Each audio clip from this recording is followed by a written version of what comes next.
Nós vamos ter o foco em misturar o que nós já medimos com precisão e vamos ver as diferenças iniciais entre as farinhas.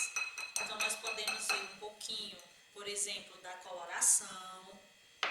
Então, algumas características que vocês podem observar nas diferentes farinhas. Vou misturar um pouquinho aqui, vocês vão verificar o que podemos ter diferente.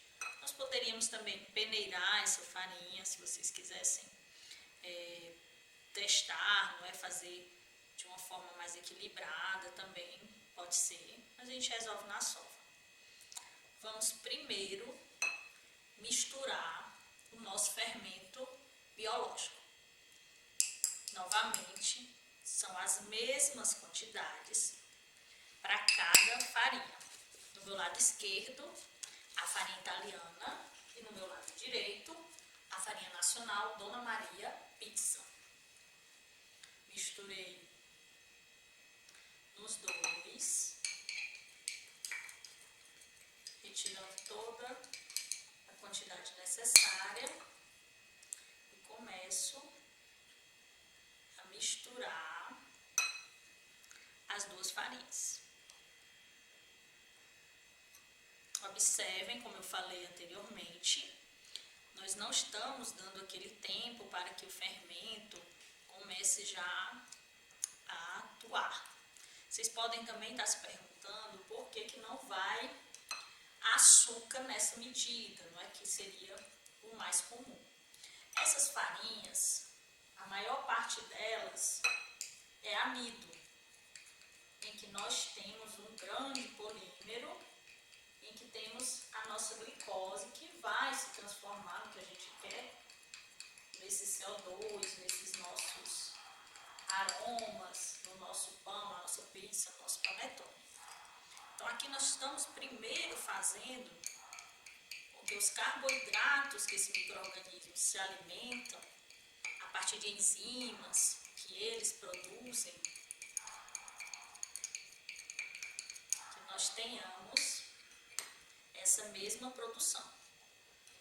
Então, nós vamos avaliar se em vídeos posteriores colocar açúcar, colocar melaço de cana, por exemplo, eu utilizo muito, colocar mel. Então, quais são as diferenças?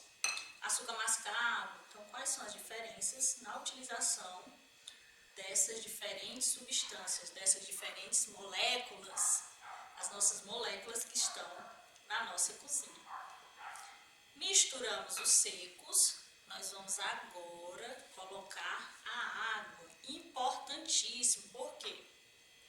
Porque o que nós escutamos muito, não é, sobre a hidratação da água, o quanto aquela massa ela vai suportar de hidratação.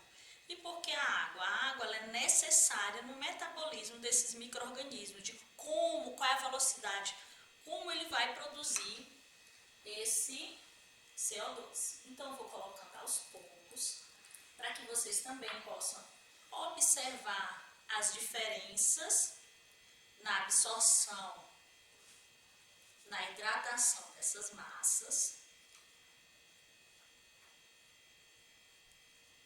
Esqueci de explicar algo importante, não é? Quando a gente coloca a informação nutricional, principalmente quando nós verificamos o conteúdo de proteínas. Aqui nós temos 13 gramas de proteínas por 100 gramas de farinha, que é o que exatamente nós estamos utilizando aqui na massa italiana. Então, 13% de proteínas. Quando a gente está utilizando a Dona Maria, aí esse valor é de 11 gramas por 100 gramas, que seria 11%. Então, foquem nisso, que vai ser um dos diferenciais. Então, a gente já pode observar um pouco, não é? Como é que está se comportando as duas massas. Agora eu vou colocar o resto da água, o restante da água, e vou continuar a mexer. Então, aqui é um experimento padrão. Colocamos de novo 100 gramas de cada farinha. A diferença delas vai ser nessa porcentagem de proteínas. biológico, que é a Saccharomyces cerevisiae, aquele nosso fermento biológico comum encontrado nas prateleiras dos supermercados, e 2 gramas de sal. O sal vai ajudar também a controlar a reação, realçar sabor. Então ele também tem a sua importância na nossa mistura. Então nós começamos a observar a diferença na umidade, nessa água colocada na mesma quantidade. Nós temos farinhas que nós podemos testar, 10% de água, 20% de massa, 30%. Então essa quantidade vai também nos permitir que a ação dos micro-organismos seja mais desenvolvida. Primeiro, eu estou misturando com essas espátulas, mas vocês já conseguem observar as diferenças entre as 2 massas. Novamente, por que água gelada? Eu quero que essa massa desenvolva em um sistema, em um bioreator controlado. Por quê? Porque nós temos as ações de enzimas que esses micro-organismos produzem. E essas enzimas, elas têm o quê? Uma temperatura adequada em que ela terá uma velocidade de reação X, que é a que nós queremos alcançar para obter essa nossa produção de CO2, por exemplo, adequada para que o nosso pão tenha um crescimento interessante. Eu comecei com uma quantidade pequena, 100 gramas, para que fique mais fácil que vocês observem a diferença entre as 2 massas. Por enquanto, eu fiz a mistura apenas com a espátula. Vocês podem observar que a farinha italiana, ela já formou uma homogeneidade maior, está começando a formar uma bolinha, que significa que a água, ela está mais presente, ela foi mais rápida nessa absorção. E aqui nós temos a nossa farinha Dona Maria. Ela está um pouco mais ressecada, tem grumos maiores, que também podemos solucionar isso com o quê? Com a nossa sova. Então vamos iniciar uma sova na mão e eu vou apresentar um pouquinho para vocês. Posso até sovar, como é pouca massa, não é só para sentir inicialmente como é que nós poderíamos, se vocês quiserem colocar um pouquinho de farinha na mão, não é tão interessante, não é colocar farinha na mão, porque você vai mudar essa proporção de farinha e água. Agora eu vou fazer a mesma coisa com a nossa farinha nacional.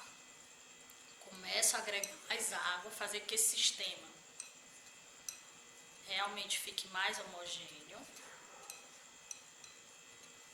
Eu percebo que ele está mais seco ao toque. Então eu tenho concentrados de água específicos que eu vou tentar melhorar com a sova. Então nós estamos tentando alinhar essas proteínas de glúten, fazer com que elas desenvolvam, como eu falei na aula do balão, que nós colocamos suco de frutas e produzimos CO2, uma mistura bem simples com o próprio açúcar das frutas. Esse CO2 produzido, que a gente quer que ele seja produzido de uma forma controlada nessa massa,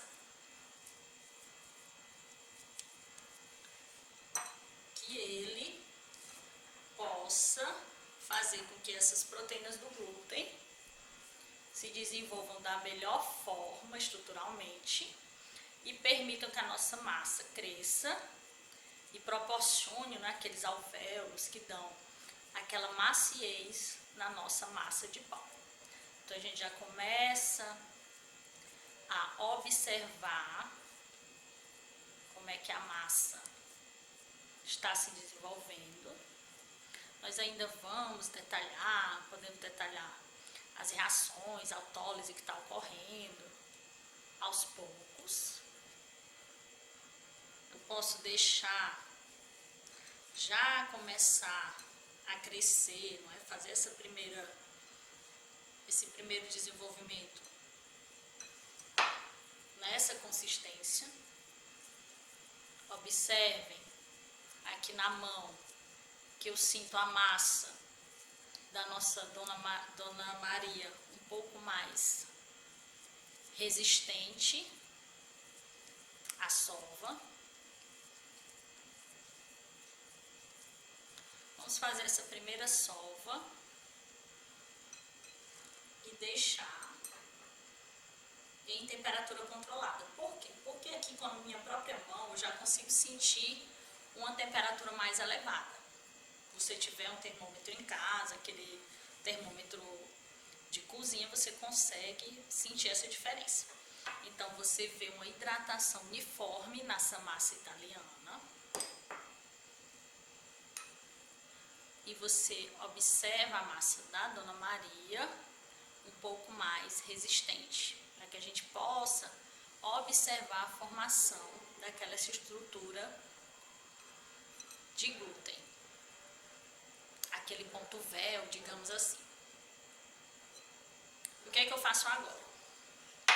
O que eu faço agora é isolar um pouco. Eu posso colocar um plástico, um pano, esses micro-organismos têm uma exigência de oxigênio diferente, né, para controlar esse crescimento. A gente tem uma curva de crescimento diferente para cada micro-organismo, para cada condição, em que ele tem aquela fase de adaptação, que é aquela fase em que ele está com aquele metabolismo muito lento, que é aquela fase em que ele está na prateleira, liofilizado, que retirou toda a água, né? Porque a água realmente ela é útil para esse desenvolvimento biológico, metabólico desse micro-organismo. E agora, para que eu tenha um microreator controlado, eu vou colocar esses dois bols, esses meus dois bioreatores, numa sala com ar-condicionado. Então aí de vez em quando eu testo também diferentes temperaturas. Coloco 21 graus, 20 graus, tem funcionado para um crescimento uniforme daquela minha massa. Por que eu não coloco na geladeira? Quando eu faço uma fermentação mais longa, quando eu realmente quero que aquela fermentação não seja rápida, eu posso colocar na geladeira, mas com muito cuidado em relação também ao ressecamento dessa massa. Eu posso colocar um paninho úmido para manter também, mesmo nessa sala com ar-condicionado. Então essa nossa primeira aula de realmente formar essa massa, ver essa diferença, eu vou colocar nessa sala com temperatura controlada e nós vamos verificar com o passar do tempo como vai ficar essa estrutura.